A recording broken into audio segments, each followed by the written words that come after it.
Здравствуйте! Вас приветствует канал «Мелочи жизни». Желаем вам приятного просмотра. Машка росла, что твой сорняк. Никто за ней не ухаживал, не взращивал, не вкладывал душу. Из одежды доставались только обноски, порой такие ветхие, что сквозь ткань проглядывали тощие коленки, а обувь вечно просила кашу. Чтобы не заморачиваться с косичками, мать стригла девочку под горшок, но волосы не хотели лежать аккуратно и всегда стояли торчком. В садик Машка не ходила. Может быть, ей хотелось, но родителям было не до девочки. Все их заботы сводились к одному – где добыть очередную бутылку водки.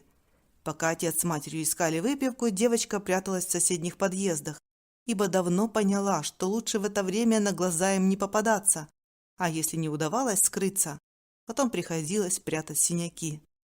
Отец и так не отличался добрым нравом, а когда хотел выпить, становился просто бешеным. Соседи вздыхали, жалели Зинку беспутную, мать девочки, которая и раньше не слишком добропорядочную жизнь вела, а уж как связалась с уголовником, так и вовсе опустилась. А Машеньку им было жальче всего. Мыкалось дитё неприкаянное, росло дикаренком. А что они могли поделать? Подкармливали девчонку, одевали, и только те вещи, что получше, мать продавала и пропивала. Так и ходила Машка в обносках. Пришло время, и девочка пошла в школу.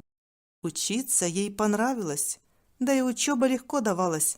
Машка старательно выводила буквы, тянула руку, отвечала на уроках, записалась в школьную библиотеку и читала книги взахлеб.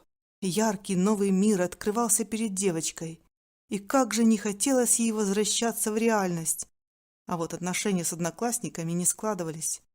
Другие дети сторонились бедной одетой и немного странной девочки с дурацкой прической, которая внятно разговаривать начинала только тогда, когда отвечала на вопросы учителя, а в другое время терялась и бледнела, ее тоненький голосок дрожал. Шуток она не понимала и в шалостях никогда не участвовала. Да еще родители наказывали им не дружить с дочерью беспутной Зинки, а вдруг заразу какую-нибудь подхватят. Сначала одноклассники прозвали Машку «заразной», а потом «убогой». Прозвище приклеилось, и лет через 5 никто и не звал девчонку по имени, а только как «убогая». Учителя к Маше относились двояко. С одной стороны, одаренный ребенок, отличница и даже гордость класса, но с другой – дочь алкоголиков, которых видели-то пару раз, и то, когда девочка училась в начальной школе. Понимали прекрасно, что заступиться за Машу некому, а идти против детишек полезных родителей им ой как не хотелось. Вот и закрывали глаза на то, что дети откровенно троллили девочку. Но ведь это же жизнь, ну не так ли?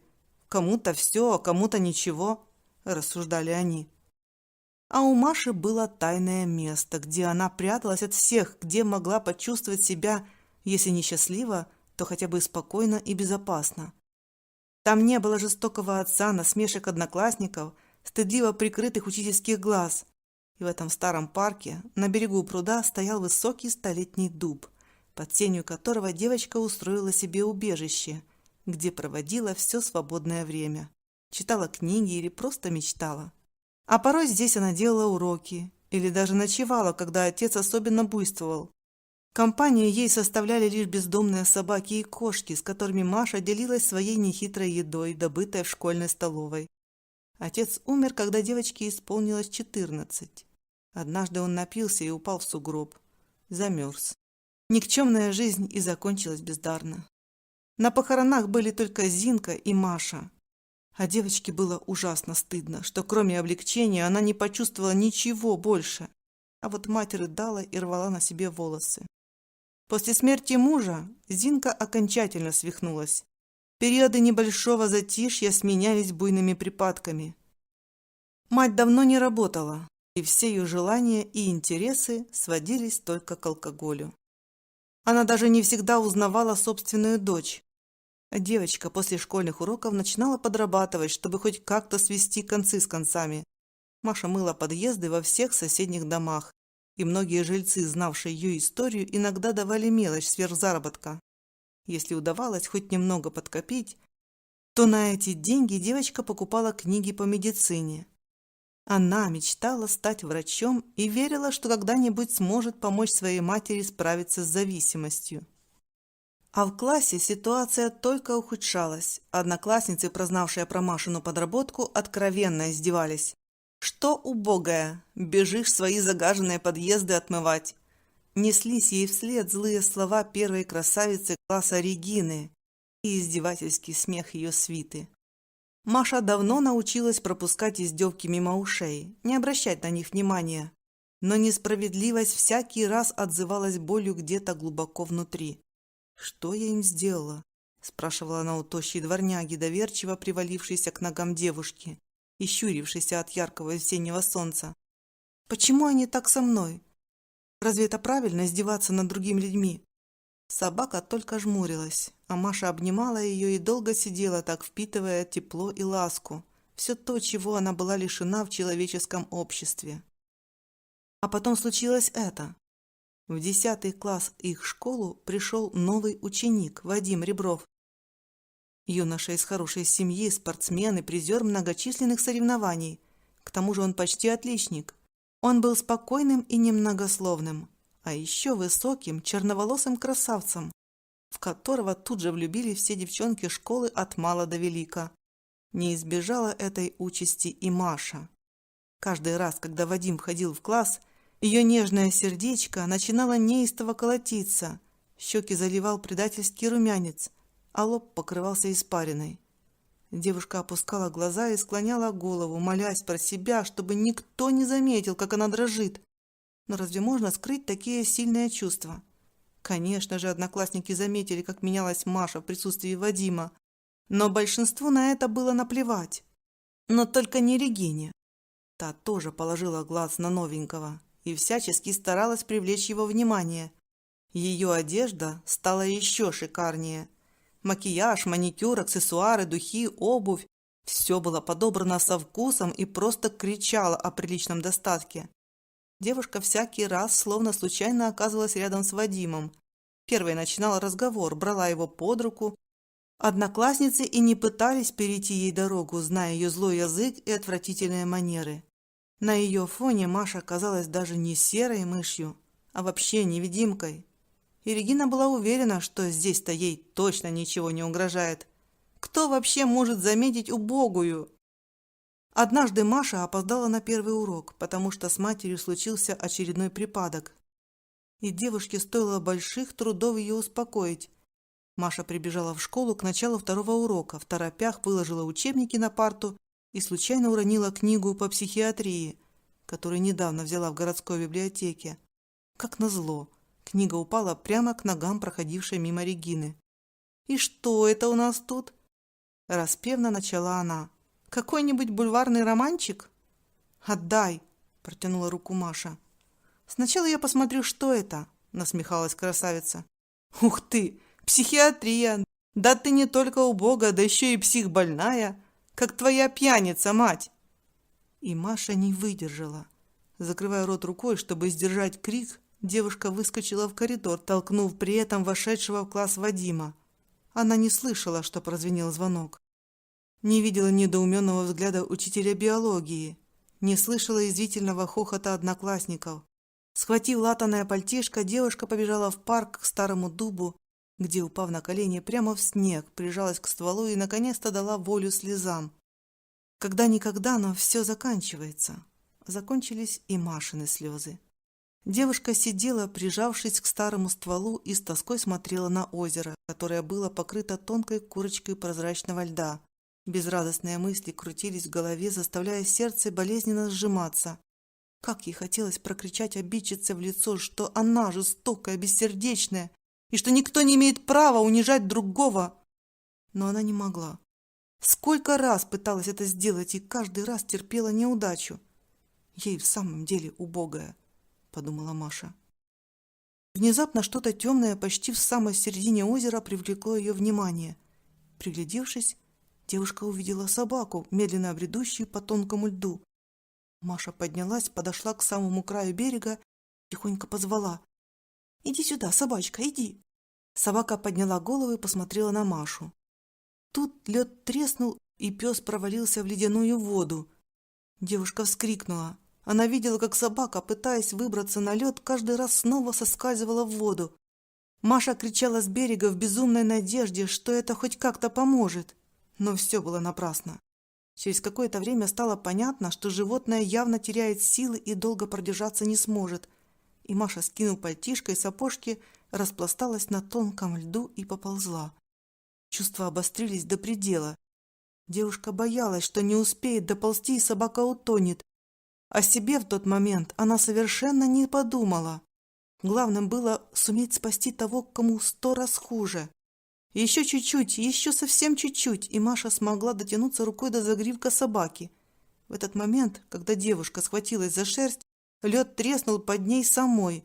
Ледяная вода обожгла и вытолкнула из груди остатки воздуха. Маша неудачно вдохнула брызги и закашлялась. Собака отчаянно барахталась рядом. Здесь до дна было довольно глубоко, и девушка не могла встать на ноги. Кое-как она пыталась двигаться к берегу, одной рукой отталкивая лед, а другой стараясь удержать дрыгающуюся собаку. «Успокойся, а то так и потонем вместе!» Собака билась все медленнее, и медленнее двигалась Маша. Холод делал свое дело, забирая остатки тепла. Почувствовав дно под ногами, девушка на миг приободрилась, но только на миг. Окоченевшие руки уже не могли удерживать пса. Сил двигаться тоже не осталось. Маша почти смирилась, что вот так бездарно сейчас закончится ее не слишком радостная жизнь. Жалко ей было только мать и гибнущую сейчас рядом собаку. Внезапно чьи-то руки схватили Машу за ворот свитера и с силой рванули вверх. Вскрикнув, девушка увидела, что рядом вверх взлетел и пес. Уже через мгновение оба обессильно сидели на берегу и тряслись от холода и пережитого ужаса. «Маша, вставай!» — услышала девушка знакомый голос. «Тебе нужно немедленно согреться. Я живу рядом, пойдем. Моя мама врач, и она сейчас дома. Заодно посмотрит, может, тебе помощь медицинская нужна». Девушка подняла глаза и увидела обеспокоенное лицо Вадима. Рядом валялась его куртка, а сам он был мокрым с головы до ног. «Вставай, вставай, а то насмерть так замерзнуть можно», – торопил ее юноша. «А как же она?» – посиневшими губами прошептала Маша, указывая на собаку, которая лежала без сил рядом. Вадим, недолго думая, поднял пса на руки. «И ее возьмем, пошли!» На следующий день Маша и Вадим пришли в школу вместе. Увидев подобное, Регина подскочила к юноше и, указывая на Машу, со злобой проговорила: «Ты серьезно? Она же убогая!» «Убогой может быть только душа», – спокойно сказал Вадим. «Сколько ее не маскируй красивыми тряпками или красками, скрыть не получится. И чем сильнее пытаешься, тем ярче эту убогость становится видно». Регина не нашла, что ответить, и, задыхаясь от злости, выбежала из класса. Одноклассники молчали, глядя на происходящее. Вадим помог Маше приготовиться к уроку и сел рядом.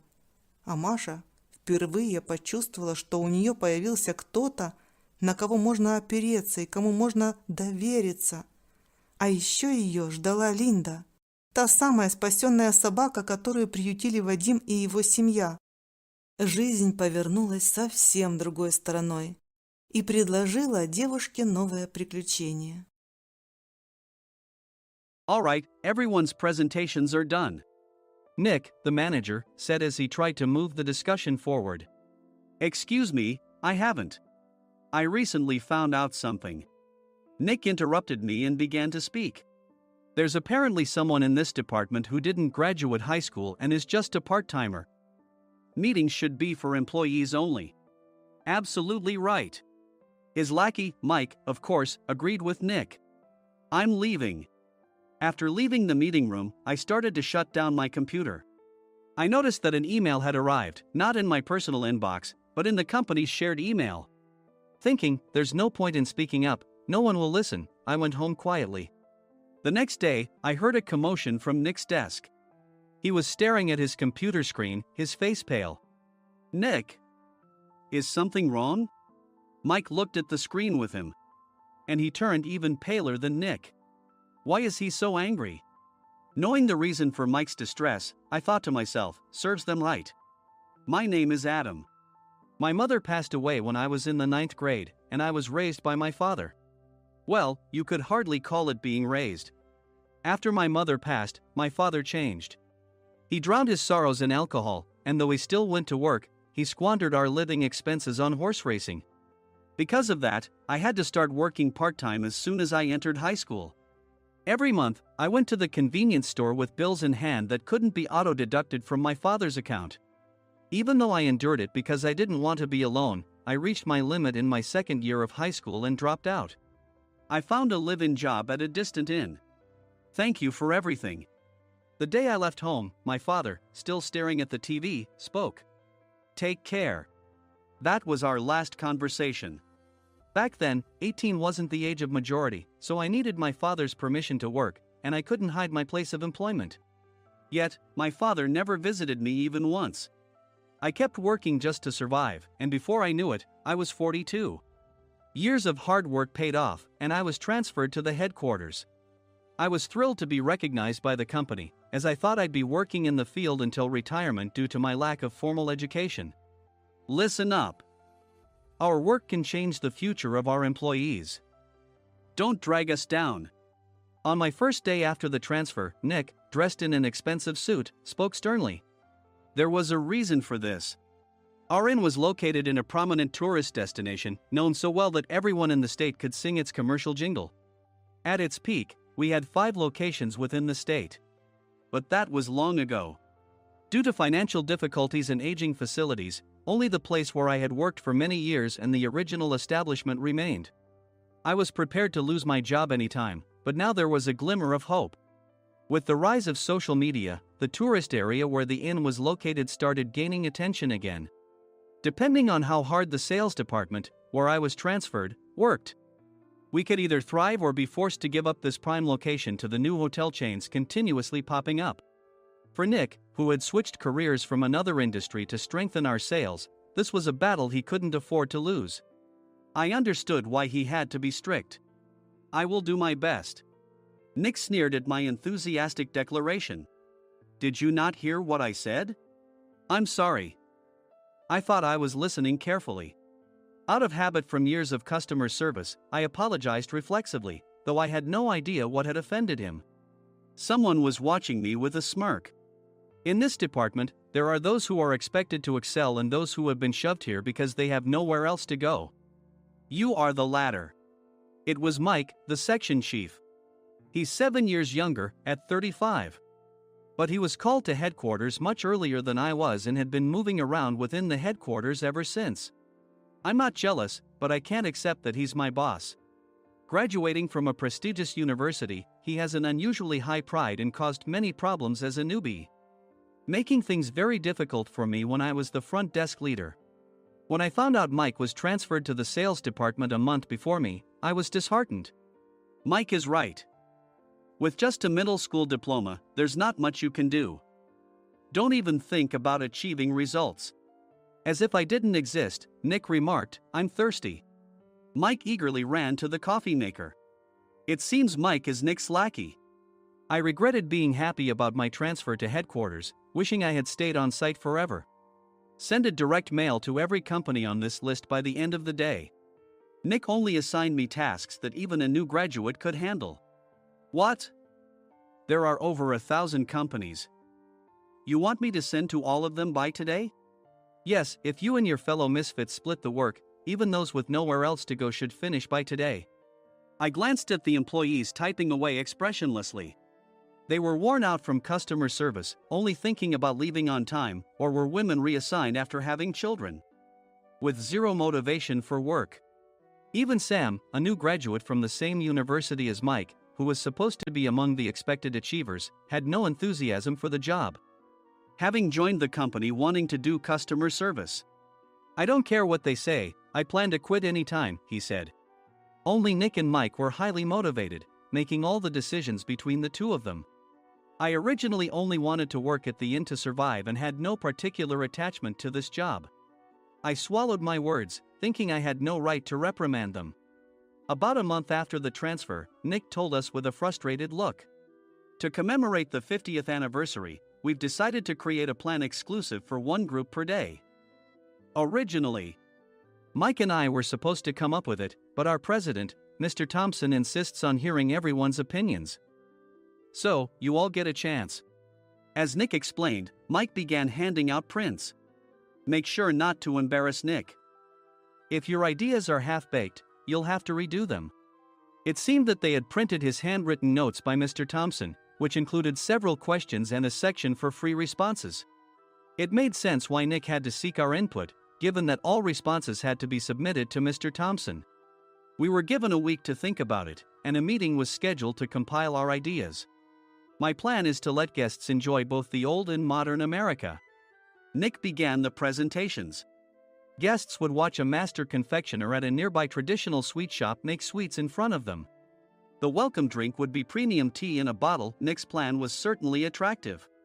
After his presentation, Nick called on us to present in the order we were seated. Just as I stood up for my turn.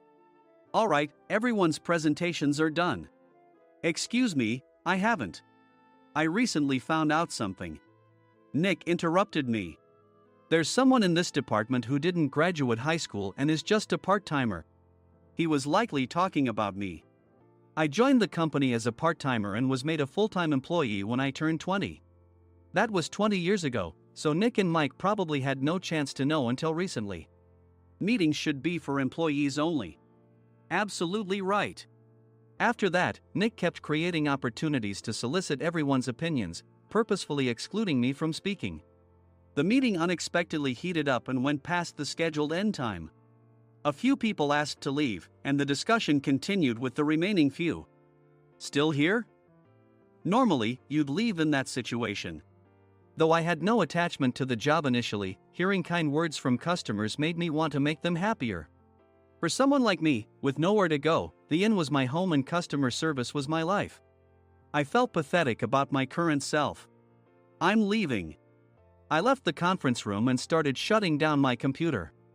I noticed an email had arrived, not in my personal inbox, but in the company's shared email. Thinking no one would listen to what I had to say anyway, I quietly went home. The next day, while preparing the DM as instructed, I heard a commotion from Nick's desk. In his haste to stand up, he hit his knee on the desk.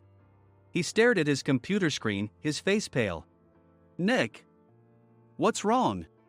Mike, thinking he should be the first to rush over, approached Nick while still wearing his coat. He peered at the screen with Nick. And he turned even paler than Nick. Why is he so angry? Who is responsible for this company? Nick, more irritated than ever, asked, and Mike answered without checking. Probably Sam. Sam wasn't there because he was attending a morning training session for new hires. Nick gave up on getting angry and returned his gaze to the screen. They were looking at an email that arrived right after the end of the working day yesterday. Apparently, no one, including me, had checked it before leaving. The email was from a large company that used us for their annual employee trips. The president and executives of that company also frequently used our services personally. President of the company, Mr. Mason himself had declared that neither he nor his company would ever use our services again. Well, some companies cancel their employee trips or stop using our services due to financial struggles. Let's just move on. Mike kept wiping the sweat from his forehead with a handkerchief. Knowing why Mike was so agitated, I quietly watched their interaction. Do you know how much revenue we get from that company? We can find other guests to fill the rooms, but we'll lose the banquet costs, gift shop revenue, rental car fees, and more. Moreover, the gifts were supposed to be prepared by the traditional confectionery shop involved in Nick's proposed plan. If it's known that we incurred such a huge loss at this critical time, Nick's position in the company would be jeopardized. Nick took a deep breath, seemingly trying to calm himself. All right, Mike. Go to New York right now and apologize to Mr. Mason. What? You're coming with me, right? I have urgent work to do. I trust you, which is why I'm entrusting this to you. Please. Mike, believing Nick's sincerity, agreed with a determined look on his face, saying, yes. That's Nick for you. Even if Mike went to apologize, Nick would shift all the blame onto him if the client didn't change their mind. Well, it was Mike's fault to begin with, so it served him right. About 3 hours later, Sam answered a call from somewhere and repeatedly apologized, saying, I'm very sorry. Everyone watched to see what was happening. After ending the call, he informed Nick with a weary tone. When Mike arrived at the client's company, he only made things worse, further infuriating Mr. Mason. He was demanding, "Get his boss here immediately." It was no wonder Sam was exhausted, dealing with such a call right after returning from training. "What is that idiot doing?" "All right, Adam, you're coming with me. If sacrificing Mike didn't work, then I must be next." Normally, I'd want to refuse at all costs, but I saw an opportunity in this situation. "If I can be of assistance, I'd be happy to join you." I obediently followed Nick, and we flew to New York. When we introduced ourselves at the reception, it became clear how serious the situation was, as the receptionist personally escorted us to the president's office. Angry voices leaked through the door, making both Nick and me uneasy. "Excuse me. I'm Nick, the supervisor. I understand my subordinate has caused you trouble, and I deeply apologize." Nick, with his experience in the corporate world, knew enough to offer an apology before excuses. However, his customer service skills left much to be desired. I sighed as I saw Mike trembling like a small dog in the corner of the room. "What kind of training are you giving your subordinates?" Mr. Mason glared at Nick with a red face. The intensity of his gaze made even Nick take a step back. Regrettably, I joined this company only 2 years ago and was unaware of Mike's issues. I should have identified his shortcomings sooner. Indeed, I should have realized sooner. No sensible person would come to apologize and then give a lengthy presentation on the drawbacks of not using their in. Nick froze, his mouth slightly open. Suspecting the worst, I picked up the documents that had fallen to the floor. It seemed Mike hastily prepared these documents on the plane, listing the disadvantages. Disadvantage 1: if you change the venue for the company trip, employees might suspect it's for cost-cutting reasons, leading to a negative impression. Reading it aloud half-jokingly, Nick snatched the papers from my hand and checked the contents with a furious expression. Among the stack of documents was a receipt from a nearby convenience store's copy machine. I felt a pang of dread, hoping he hadn't shown the receipt as well. What do you think he said when I asked what kind of nerve he had to do this? I'm very sorry." Faced with the dire situation, Nick must have thought there was nothing left to do but apologize. In a voice smaller than I'd ever heard from him, he uttered words of apology. He said, "I'm a Harvard graduate. I don't believe I said anything wrong." "Mike, what have you done?" Forgetting his plan to pin the blame on Mike, Nick yelled loudly, even in front of Mr. Mason. "I didn't do anything wrong." "You're still saying that? Look at him." Mike pointed at me with a shaking hand. "I was assigned to headquarters in my 20s and now I'm a section chief. This guy only made it to headquarters at 42. Everything I've done proves I was right. So why are we losing the contract?" Having said his piece, Mike collapsed to the floor. "Of course. You were sent there because you had nowhere else to go." Mike never expected to hear such words from someone he looked down upon. He lunged at me, and Nick hurriedly stepped in to stop him. "Mr. Thompson told me Mike is a quick thinker, and to take good care of him." There's no way he was pushed aside. "Don't make things worse here. He didn't say quick thinker, he said only quick-witted, didn't he?" I don't remember that part." I recalled the many troubles Mike caused when he was a newbie. When Mike was on the front line, his pride was so high that he never apologized to customers. Customer service, especially in our job, doesn't work alone. It brings both good and bad situations. If the front staff or housekeepers made mistakes, or the cleaning company didn't properly clean a room, one had to apologize to the customers regardless of personal fault. Mike, in such situations, would never apologize, insisting he wasn't at fault. This often angered customers, and as the front desk leader, I frequently had to apologize on his behalf. He caused complaints and disrupted operations, which is why he was quickly moved to headquarters. In departments where he didn't interact directly with customers, his quick thinking was beneficial and things went well. But it seemed his flaws were starting to show. Corporate reservations are supposed to be entered into the system by the sales representative. But a quick check yesterday revealed that more than 10 items were missing from the client's reservation. The handover document clearly stated what needed to be prepared. Why didn't you enter it into the system? Why do we have to give them special treatment? filling rooms near the banquet hall, setting up all the food in advance. Specifying the brand of wine, they're too demanding.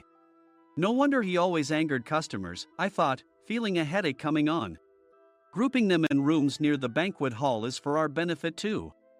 It makes it easier for the staff to set up beds and serve breakfast since everyone's schedule is synchronized. As for the other requests, Mr. Mason suggested them to lighten our load. I didn't know that. Nick finally seemed to realize that Mike was the one who had angered the client. What did you say to them? I just told them we wouldn't give them special treatment anymore. We shouldn't waste effort on things that don't bring in money.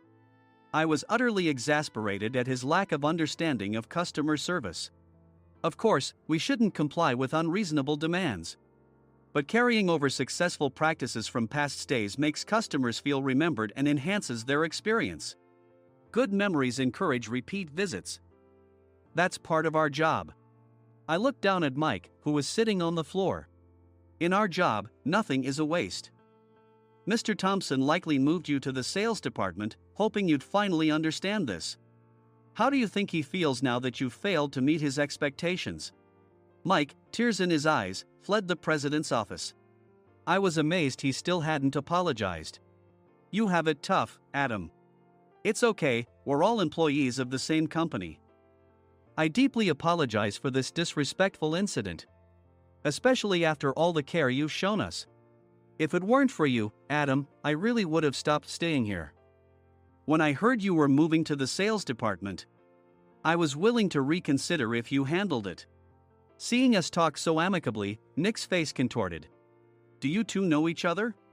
Adam's service is excellent. I always requested him specifically. Normally, we don't accept specific staff requests, but we made an exception for Mr. Mason, adjusting my shifts accordingly. He had personally stayed at our hotel just before my transfer, and during casual conversation, I mentioned, I'm moving to the sales department soon. If I hadn't told him then, things could have been much worse. Please continue to take care of us. I look forward to it. On the return flight, Nick awkwardly offered me a can of beer. It's still working hours. Of course, I had no intention of forgiving him for a single beer. Nick might try to pin everything on Mike and avoid any consequences.